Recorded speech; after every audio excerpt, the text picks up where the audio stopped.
Nvidia are restarting chip sales, AI chip sales to China. They have been under trade embargo, so not trade embargo, the tariff, which has restricted them from selling to China.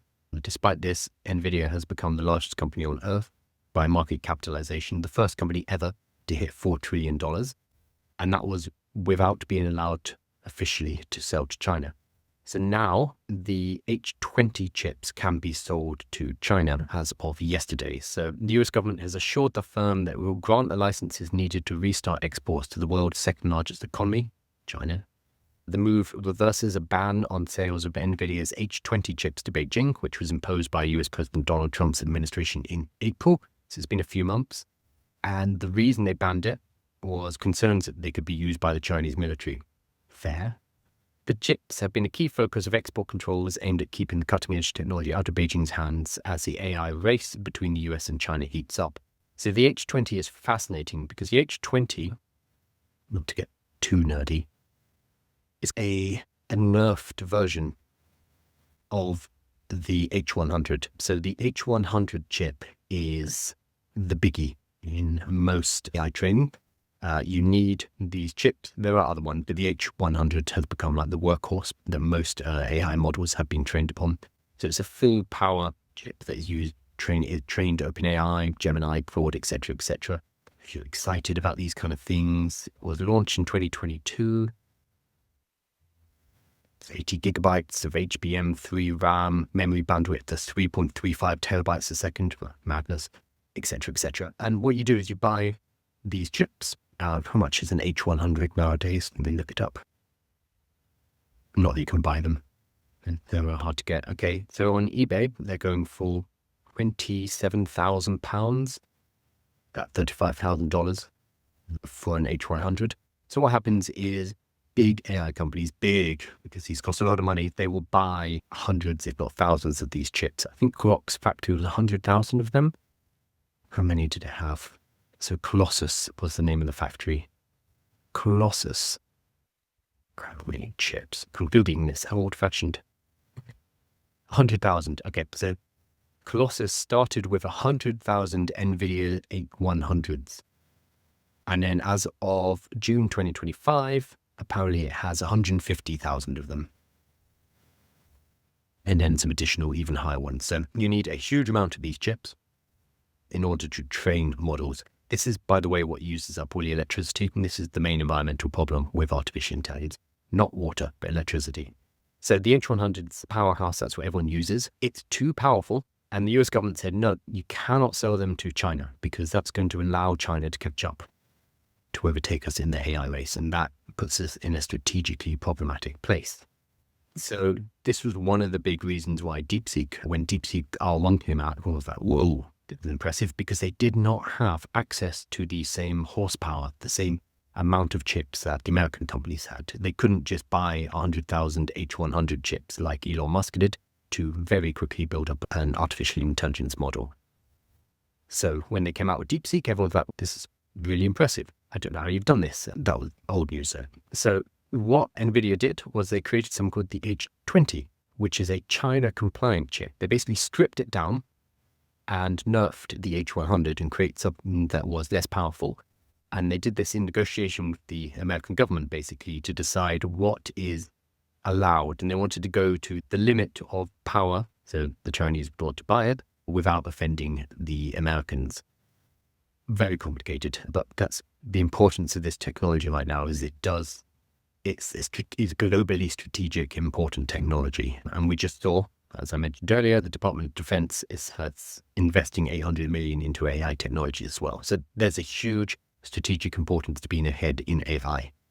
So the H20 is the same basic architecture, but it is nerfed. So its power is much lower. It doesn't have something called NVLink, which allows you to connect a bunch of them together very easily. The memory bandwidth is about half. What else? So it's estimated, roughly, that one H20 is about 30 to 40% of the efficiency of the H100, roughly, very roughly. So this means if you're China, you need to buy a lot more of them. But even that was banned back in April, with Trump saying, no, you're not allowed to sell any of these. So they've been going back and forward. During this time, Nvidia had become the largest company on earth. Great job. And as of yesterday, the Department of Commerce and the White House have basically said, okay, you can now sell the H20 chips to China. I don't know why now. Saying here, the announcement came as trade tensions have been easing. Two governments have agreed to temporary truce in the tariff war. So yeah, maybe this is just part of the tariff negotiations, but all of a sudden the H20s are allowed. So this is going to be great news for Nvidia, obviously, because they've reopened their Chinese market with a fully compliant GPU. As I mentioned, though, I think this was a few days ago, Singapore currently buys 28% of all of Nvidia's graphical processing units, GPUs. And Singapore's pretty small. So what's happening, or what's probably happening, and this is speculation, is that Singapore's buying 28% of the chips. Some of them are then being rerouted over to China via distributors. So Nvidia is selling to someone in Singapore. Singaporean businessman does with them. None of their concerns. It's probably going back up to mainland China. Or in some cases, people like Alibaba, for example, they have data centers in Singapore, which the mainland China can then connect to. In some cases, people like Alibaba, for example, they have data centers in Singapore, which the mainland China can then connect to. So they're doing their processing, their training via cloud compute. So great deal for Singapore because it becomes the closest data center the mainland China can use, because being close is very useful. And they'll build giant data centers in Singapore, which can then be used by mainland China. But now it looks like the chips can go directly to mainland China without having to do that workaround. Although I'm sure Singapore will still be in the mix because it is, I believe it's the biggest data center player in Southeast Asia. Yeah, South Asia. Okay, so if you have Nvidia stock, again, not investment advice, but it's probably going to do well today. I have a fair amount, so I'm interested to see what happens when the market's open. And hopefully pretty good, not investment advice.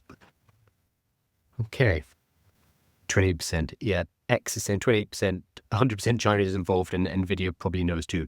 Nvidia definitely knows. Like, you can't sell nearly 1/3 of your chips to a particular country without being like, why are they buying so many chipsets? Now, in their defense, there are a lot of data centers in Singapore, but a lot of those data centers are being used for cloud compute for mainland Chinese models as well. So some will be distributed, sent through. So this was going back to the DeepSeek training and the release of DeepSeek R1. It was leaked that the model DeepSeek used, the training center, had a lot more H100s than anyone was expecting. So somehow they got hold of those H100 chips. Whether or not it came to Singapore, no idea, but something happened and the Chinese were getting access to them. But that can be done legally. X is saying, will China still buy the Chinese compliant chips even if it's limited? Yeah, at a 70% nerf as well. Yeah, they'll just buy more. You just spend more money on them and you buy more of them. It's not ideal, obviously, but if that's what's available. Nvidia have become a $4 trillion company, the largest company on earth by market capitalization, by being the only game in town. I was talking yesterday about Intel, and Intel's CEO was talking to, it's a private message, but it was leaked, basically saying, oh, we've dropped the ball and we're not even a top 10 player anymore. So it's really Nvidia, AMD, there's a few Chinese companies as well, but Nvidia are pretty much the only game in town when it comes to producing AI training chipsets, so GPUs, which has allowed them to make a huge amount of money. So whatever they have to sell, people will buy. And as we just saw on eBay, the prices for reselling shoot through the roof as well. There's a lot of money to be made here. So if there's an offer on the table of the H20 chips, even if they are nerfed, they will get purchased. I'm sure as many as Nvidia can produce, that will be how many are purchased. They'll do fine. Yeah, ByteDance. Tencent, buy Nvidia, ByteDance, buy Nvidia. Yeah, I mean, everyone.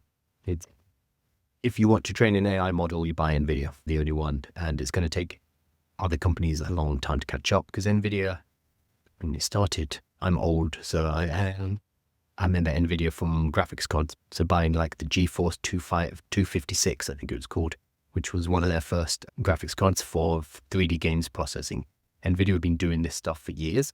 It just so happened that the same technology used to render pixels on the screen and 3D polygons is the same technology roughly used to train AIs, because it is massively parallel. Because when you're rendering a screen full of pixels, you have to render them all at the same time to make that image complete, and for it to trick the eye into thinking something is happening on the screen, if it's animated. That same technology of rendering a whole screen of pixels in parallel all at the same time, that is similar to what is needed for training artificial intelligences. So they lucked out, but they also did a huge amount of development into CUDA and other technologies to allow them to take this position.